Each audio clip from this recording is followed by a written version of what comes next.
पाकिस्तानी सियासत में कुछ तेजी देखने में आई। एक तरफ पाकिस्तानी सियासत के अंदर ऑपोजिशन जो है वो वज़ीर-ए-आज़म के खिलाफ तहरीक अदम एतमाद के हवाले से काफ़ी पुरमुतमईन दिखाई देती है, तो दूसरी तरफ हुकूमती वज़रा के अगर बयानात देखें, बयान वो यही देते हैं कि तहरीक अदम एतमाद जो है नाकाम होगी, लेकिन किस तरीके से होगी इसका किसी को यकीन नहीं है। इसका अगर यकीन है तो वह सिर्फ और सिर्फ वज़ीर-ए-आज़म इमरान खान को है, जो अपने वो कई जलसों के अंदर बात ये कर चुके हैं कि मैं बताऊंगा कि तहरीक अदम एतमाद का नाकाम किस तरीके से होगी और अगले 5 साल भी इन्हें हमारा ही सामना करना पड़ेगा। लेकिन आज के दिन सुप्रीम कोर्ट बार एसोसिएशन की तरफ से एक दरखास्त सुप्रीम कोर्ट में जमा करवाई गई थी, जिसमें कहा गया था कि दोनों जमातें, हुकूमत और अपोजिशन की मुश्तरका जमातें एक ही दिन पे एक ही जगह पे जलसा करना चाहती हैं, उससे तसादुम का खतरा भी हो सकता है, रेड जोन की सिक्योरिटी भी मुतासिर हो सकती है। तो इस ज़िमन में आज की समात हुई। समात के बाद मीडिया से गुफ्तगू भी हुई, जिसमें अपोजिशन लीडर कौमी असम्बली मियां मोहम्मद शहबाज शरीफ का कहना था कि तसादुम से बचने के लिए सुप्रीम कोर्ट बार एसोसिएशन ने दरखास्त दी है। बिलावल भुट्टो जरदारी ये कहते थे कि दरखास्त हमने नहीं दी, ये तीसरे फरीक ने दी है और तीसरे फरीक के बारे में ये समात हुई है और इस समात पे हम भी मुतमईन हैं। जबकि हुकूमती वज़रा ने कुछ नाराज़गी का भी इजहार किया कि एहसन मून अपोजिशन के साथ क्यों खड़े हुए थे। तो आज के इस पूरे सिनेरियो के तनाजुर में देखते ये हैं कि 19 तारीख को चेयरमैन पीपल्स बिलावल भुट्टो जरदारी ने मीडिया से गुफ्तगू करते हुए क्या कहा था, पहले वो मुलाहिजा कर लें, फिर गुफ्तगू का आगे बढ़ाते। आप कानून का खिलाफ वर्जी करेंगे, आप आईन का खिलाफ वर्जी करेंगे और हमारा अदम एतमाद का मोशन नहीं लेकर आएंगे। अगर स्पीकर नेशनल असेंबली मंडे तक दुआ करके फातिहा पढ़ के अदम एतमाद का मोशन पेश नहीं करता, तो फिर मेरा तजवीज़ मेरा पार्टी को, अपोजिशन जमातों को ये होगा कि हम उस हॉल से नहीं उठेंगे और हम देखते हैं कि आपका OIC कॉन्फ्रेंस कैसे होता है। ये तो थी 19 तारीख की चेयरमैन बिलावल भुट्टो जरदारी की गुफ्तगू। आज के दिन मियां मोहम्मद शहबाज शरीफ का क्या कहना था, वो भी मुलाहिजा कीजिए। बतौर रिस्पोंडेंट्स ये हमारी इस्तदा थी कि स्पीकर ने जो आइन और कानून में दर्ज है 14 दिन की मुद्दत, उसको वायलेट किया है, तो ये आइन से इनहराफ है। मुत्तहिदा अपोजिशन ने वाशगाफ अल्फाज में ये कहा है कि ये जो माँ जो आ रहे हैं इस्लामी ममालिक से, हमारे भाई हैं, पूरी कौम उनके लिए फर्श राह है, पूरी कौम उनको दिल की अथाह गहराइयों से खुशामदेद कह रही है। हमने तो लॉन्ग मार्च है 23 मार्च का, उसको मुअख्खर कर दिया OIC की कॉन्फ्रेंस के लिए। और अब इसके साथ साथ सुनते हैं वफाकी वज़ीर इत्तलात फवाद हुसैन चौधरी ने अपोजिशन के बारे में क्या कहा है, वो भी मुलाहिजा कीजिए।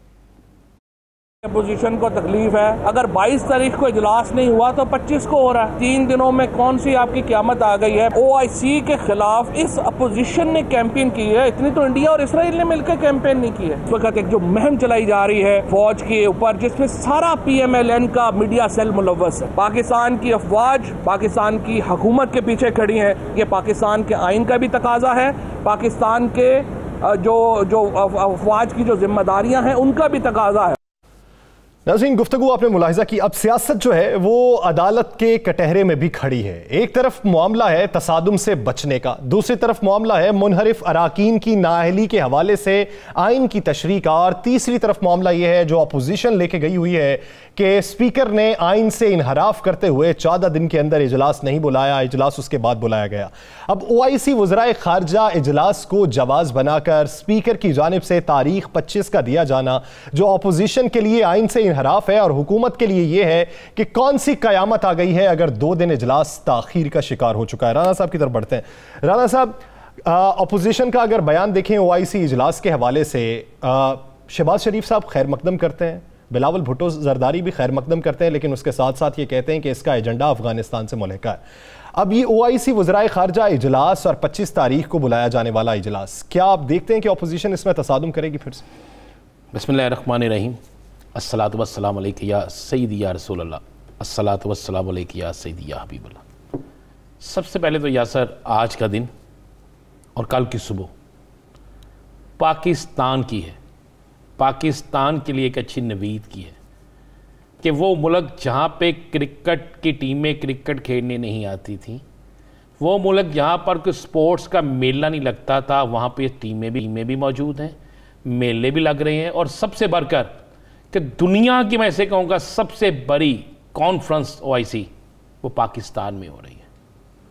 और उस वक्त में हो रही है जिस वक्त में भारत ने मुकम्मल कोशिश की, अमेरिका ने मुकम्मल कोशिश की इसराइल ने भरपूर कोशिश की। इन तमाम कोशिशों और उनके सहूलतकारों की कोशिशों और सहूलतकारों की सियासत के बावजूद भी आप देखें, क्या कोई एक ऐसा OIC में मुल्क है जो इसमें नहीं आ रहा? कोई एक मुल्क है? नहीं। और तो और अब तो चाइना भी आ गया भाई। चाइना के जो वज़ीर ख़ारजा आए हैं वो पता किस लिए आए हैं, पता ना आपको? जी। ये क्या ये पाकिस्तान के लिए दिन नहीं है? ये पाकिस्तान का दिन नहीं है? अब मैं आपके उस सवाल की तरफ आता हूँ। देखिए, पहले तो पूरी कौम को ये मुबारक हो, ये तहरीक इंसाफ, ये पीपल्स पार्टी, मुस्लिम लीग नून या काफ लीग या किसी का नहीं, ये पाकिस्तान का दिन है। और पाकिस्तान खुशहाल होगा, पाकिस्तान मजबूत होगा तो सियासी जमातें भी ठीक रहेंगी, और पाकिस्तान मजबूत नहीं होगा तो सियासी जमातें शायद उस तरह ठीक ना रहें। और मैं आपको बताऊँ कि पाकिस्तान की इस कॉन्फ्रेंस में, इस पाकिस्तान में आने वाली कॉन्फ्रेंस को कामयाब कराने में सॉरी बहुत अहम जो रोल अदा किया है वो सऊदी अरब ने किया है। पसे पर्दा रह के राब्ते करके इसमें बड़ा क्रेडिट जाता है सऊदी अरब को, और सऊदी हुकूमत को बड़ा इस पर क्रेडिट जाता है। यह सारा बातें हैं कि आखिरकार क्या वजह थी, इतनी कौन सी जल्दी थी? क्या आपने 3.5 साल बर्दाश्त कर लिया? आपने 3.25 साल बर्दाश्त कर लिया और आप 6 दिन बर्दाश्त नहीं करना चाहते थे मजीद? यासर, मेरे पास जो इतलात हैं यासर वो बड़ी खौफनाक सी इतलात हैं।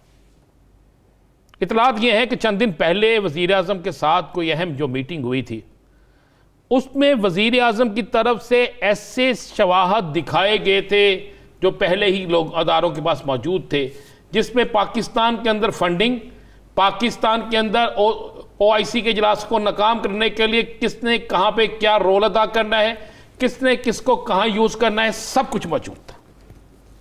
अब जिस वक्त अब एक पैगाम जा रहा था और ये ड्यूटी लगी हुई थी बहुत सी कुव्वतों की कि एक पैगाम पहुँचाया जाए OIC के बहुत से लोगों को, बहुत से वज़रा को, बहुत से एम्बेसडर्स को कि जनाब आप जिस हुकूमत में OIC के इजलास में आ रहे हैं, ये तो OIC के इजलास के दौरान ही शायद ना हो, शायद ये हुकूमत जो है इस महीना को पूरा ना करे।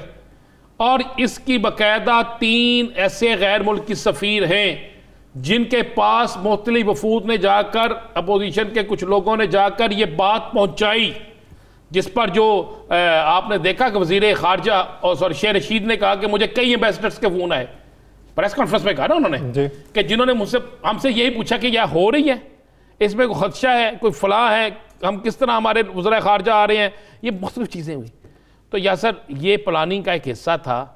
मैं किसी पे इल्ज़ाम नहीं लगा रहा, मैं उस रिपोर्ट की बात कर रहा हूँ जो रिपोर्ट मौजूद है।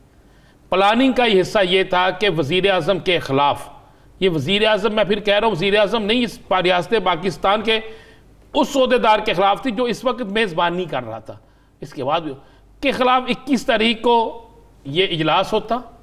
21 तारीख के इजलास में वहाँ पर वो गुफ्तगू होनी थी और एक ऐसी आरा पार्लियामेंट के अंदर कैम करने की कुछ लोगों ने कोशिश करनी थी कि जिससे OIC के लोगों को एक गलत मैसेज जाना था, जिससे पूरी दुनिया के अंदर ये मैसेज जाना था कि जनाब पाकिस्तान के अंदर तो जो जिस मकसद के लिए, कश्मीर के मकसद के लिए, फ़लस्तीन के मकसद के लिए, अफ़गानिस्तान के मकसद के लिए, उम्मत मुसलमा के इकट्ठे होने के लिए जो इजलास हो रहा है वो नहीं जनाब, वो तो ऐसा नहीं है। वहाँ की तो पार्लियामेंट के अंदर से तो आवाज़ें कुछ और उठ रही हैं, वहाँ पर तो उन कुव्वतों के हक़ में आवाज़ें उठ रही हैं जो कुव्वतें इस इजलास को नाकाम करना चाहती थी। ये एक प्लानिंग थी यासर। राना साहब, अपोजिशन की राय ये है कि 21 तारीख को आप आइन की रूह के मुताबिक इजलास बुला लेते, 14 दिन के अंदर आप इजलास बुला लेते। रिवायत के मुताबिक जो रुकने असम्बली वफात पा चुके हैं उनकी फातिहा खानी होनी थी, उसके बाद इजलास मुलतवी हो जाना था। आप मुलतवी कर देते, बेशक उसे 2-3 दिन के लिए मुलतवी कर देते, लेकिन आइन की रूह से गिरदानी तो नहीं ना, उसे गिरदाना रहे ना कि इजलास में सिर्फ यही होना था। जरा इजलास की जरा पुरानी हिस्ट्री तो उठा के देखें, किस इजलास में एजेंडे के मुताबिक काम हो, चले मुझे आप बता दें। वो ऐसे इजलास नहीं हुए कि जहां पे गालियां निकली हैं, जहां पे किताबें बजी हैं, जहां पे सर फटे हैं, नहीं हुए क्या? कहां चूड़ियां फेंकी गई, नहीं हुआ क्या? तो किस तरह अब आपको यह यकीन दहानी होगी कि ऐसा इजलास होगा? मैं आपको एक माजी की मिसाल दे देता हूं। आपने सऊदी अरब के साथ इजहार यकजहती के लिए एक उनके मामले पे, यमन के मामले पे याद है सऊदी अरब आपसे नाराज हो गया था ना, आपने एक इजलास बुलाया, उस इजलास का क्या हाल हुआ था याद है आपको? भाई मैं आपको जो रिपोर्ट दे रहा हूं ये मुसद्दका इतलात है। इजलास मुलतवी हो जाना कोई मसला नहीं था। हुकूमत 4 दिन में, कौन सी हुकूमत ने ऐसा बाजा बजा देना है, कौन सा ऐसा काम कर देना है कि उस 4 दिन के काम से अगले आने वाले दिनों में अदम इत्माद से बच जाते। आप आइन की बात कर रहे हैं, क्या MNS को उठा के किसी और सिंध हाउस में या किसी ने रखना, ये आइन में मौजूद है? क्या आप फ्लोर क्रॉसिंग जिसके लिए शोर मचाते थे, एग्रीमेंट साइन किया आपने, मुसाके जमहूरियत साइन की, क्या वो सारा कुछ जो एग्रीमेंट के तहत हो रहा था उस पर सब कुछ भूल गए? ये कोई नहीं होता। इस मुल्क के अंदर जिसमें हम बैठे हैं, हमारे सियासतदानों को जो चीज़ सूट करती है वो आइन है, वो उसको कहते हैं आइन के मुताबिक है। जो उन्हें सूट नहीं करता वो आइन के मुताबिक नहीं है। क्या एक दूसरे के खिलाफ तकरीरें करना, एक दूसरे पे करप्शन के इल्ज़ाम लगाना, एक दूसरे को जेलों के अंदर रखना, भाई इन्होंने तो अभी 3 साल में इतना अंदर नहीं रखा जेल के जितना 9 साल या 10 साल या 11 साल मुस्लिम लीग नून के दौर में आसफ अली जरदारी साहब रहे थे। लेकिन यासर, क्या आपको नहीं पता, किसको नहीं पता किसको कहाँ पे क्या मिला, किसको नहीं पता कौन किस पे कितने में बिका, किसको नहीं पता किसको कितने में कौन कौन सी वजारत दी जा रही है, किसको नहीं पता कि आने वाले दिनों में एक वजीर खारजा जिसको नया वजीर खारजा बनाना है, अगर ये अपोजिशन का आ जाता है, मरहला आ जाता है, तो जिसको वजीर खारजा बनाना है उसकी मंजूरी आपको पता कहाँ से मिली है?